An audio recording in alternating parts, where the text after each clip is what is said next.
ஆனால் திமுக சட்டமன்ற தேர்தலில் தோல்வி அடைந்ததை தொடர்ந்து அந்த கட்சியின் உள்கட்டமைப்பை மாற்றுவது குறித்து தலைமை செயற்குழு கூட்டத்தில் முடிவெடுக்கப்பட்டது.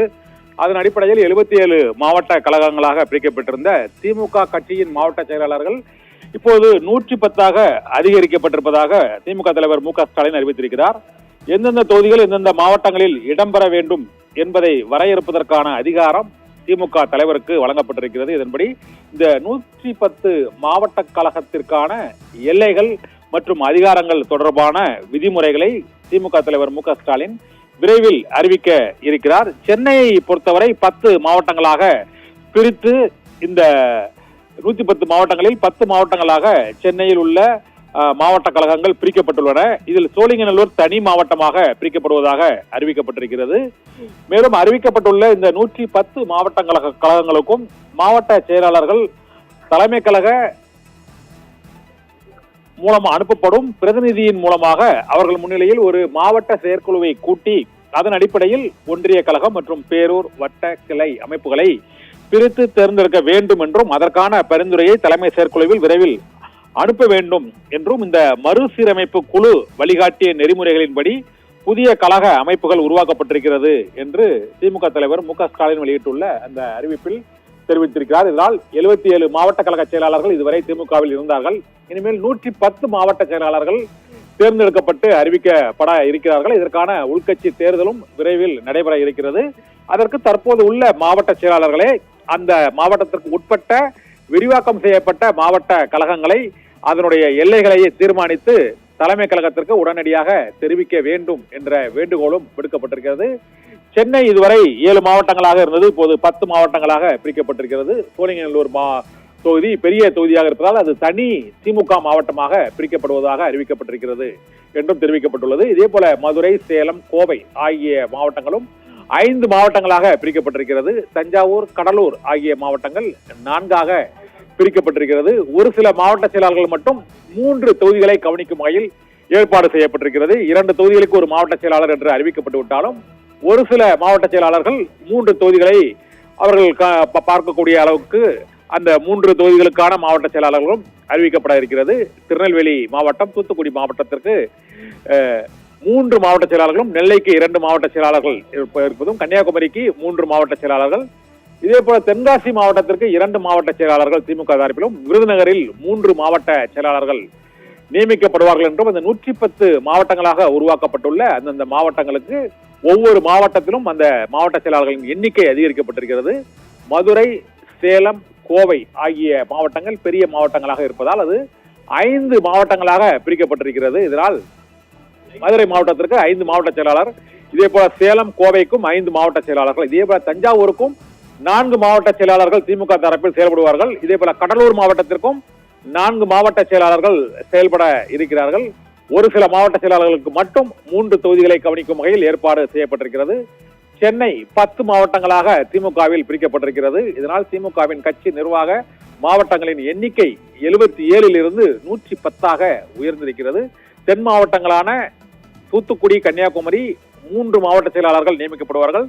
திருநெல்வேலியில் 2 மாவட்ட செயலாளர்கள் செயல்படுவார்கள் என்றும் அறிவிக்கப்பட்டிருக்கிறது. இந்த 110 மாவட்ட செயலாளர்களுக்குமான உள்கட்சி தேர்தல் தொடர்பாக திமுக தலைவர் மு.க.ஸ்டாலின் விரைவில் அவர்களுக்கான இந்த எல்லைகள், தொகுதிகளை பிரித்து நிர்ணயித்து விரைவில் அறிவிப்பார் என எதிர்பார்க்கப்படுகிறது. தமிழகத்தில் தமிழக வெற்றிக் கழகம் புதிதாக ஒரு புதிய சக்தியாக உருவாகி ஆட்சியை கைப்பற்றிய சூழ்நிலையில் இளைஞர்களுக்கும் மற்றும் மகளிருக்கும் மற்றும் அனைத்து சமூகத்தினருக்கும் அங்கு வாய்ப்பு அளிக்கக்கூடிய வகையில் திமுகவில் மாவட்டங்கள் பிரிக்கப்பட்டு 110 உயர்த்தப்பட்டிருக்கிறது. திமுகவின் உள்கட்டமைப்பையே முழுமையாக மாற்றக்கூடிய வகையில் திமுகவின் வரலாற்றில் இதுவரை இல்லாத அளவுக்கு இந்த மாற்றங்கள் அமல்படுத்தப்பட்டிருக்கின்றன.